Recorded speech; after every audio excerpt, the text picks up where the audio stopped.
I was born approximately 3 months premature, and that resulted in spastic quadriplegic cerebral palsy from a interventricular brain hemorrhage, which is the reason that I use a power wheelchair. And so I've been in and out of hospitals literally since the day I was born. I've traveled throughout the state and throughout the country for specialty care, mostly pediatric specialty care when I was younger.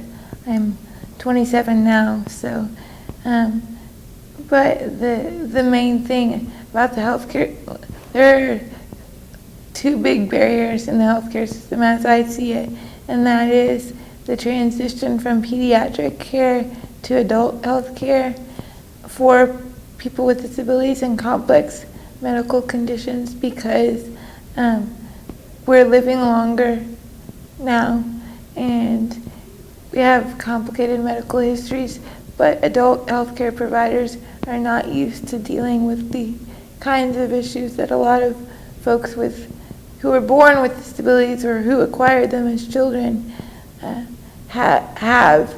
And so when you go to see an adult provider, they act like you're a space alien, whereas a pediatric specialist gets it. But a pediatric specialist typically does not see anyone older than 21 years old.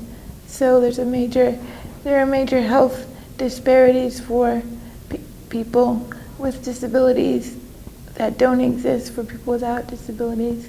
And the second big barrier to access to care, another barrier to access to care, is physical access to the spaces to receive the care. A lot of the offices that you go into, the exam tables don't raise and lower.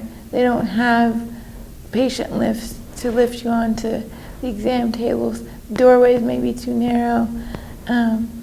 So you might not even be able to get into a provider's office. And then there are also attitudinal barriers. Providers who don't have experience with people with disabilities may be scared that what would be a routine procedure or a routine exam for them to perform on another patient, they've never done it on somebody with a disability, so they may be hesitant or may turn you away.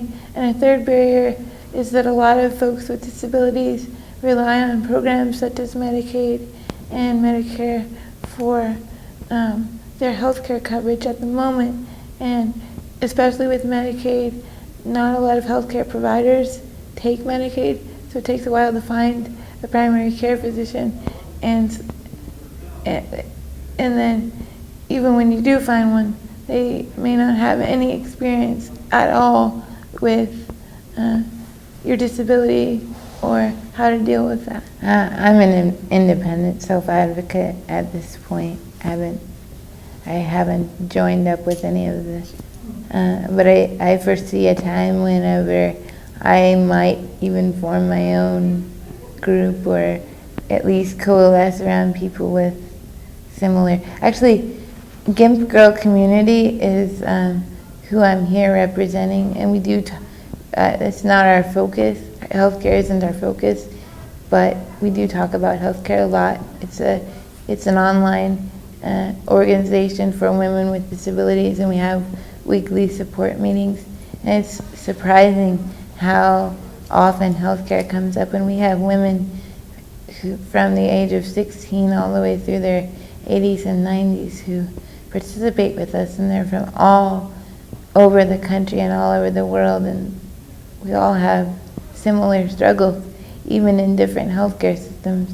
A lot of people are afraid of changes to the healthcare system, and it's like we're not so much different than, I mean, those systems aren't so much different from our own. It might sound like it, but they're not, and everybody has a lot of people have the same struggles, but also the same triumphs. And if we get together and we talk about those and share our experiences with one another, we draw strength from one another, and then hopefully we can go out into the community and talk to folks that can make a difference. I have had some experience, not as a formal speaker, but as just as a student on a campus where physical therapy and nursing were very prevalent, and so I think that in an indirect way I had some impact on some of those students that I came across, and I think they sort of left with a different impression of people with disabilities than maybe they came in with, because a lot of physical therapy students I've come from a perspective of wanting to do things like sports medicine and work with athletes, or they have the athletic injury, but they don't have so much experience with people who've had either congenital or acquired severe disabilities. And once you meet somebody, it changes your attitude and it changes your perspective. And I've had people come back and tell me that years later, I've had people come back and tell me that spending time with me for a few months or a year completely changed their outlook on their profession and how to treat patients, and I think that's the ultimate compliment. My hope is that future professionals in all health disciplines can kind of take the same approach. Maybe they watch this video and they hear that the ADA was passed, over 2 decades ago, and it had language in it that mandated certain accommodations in the healthcare environment, but we're not there yet. And we've had training.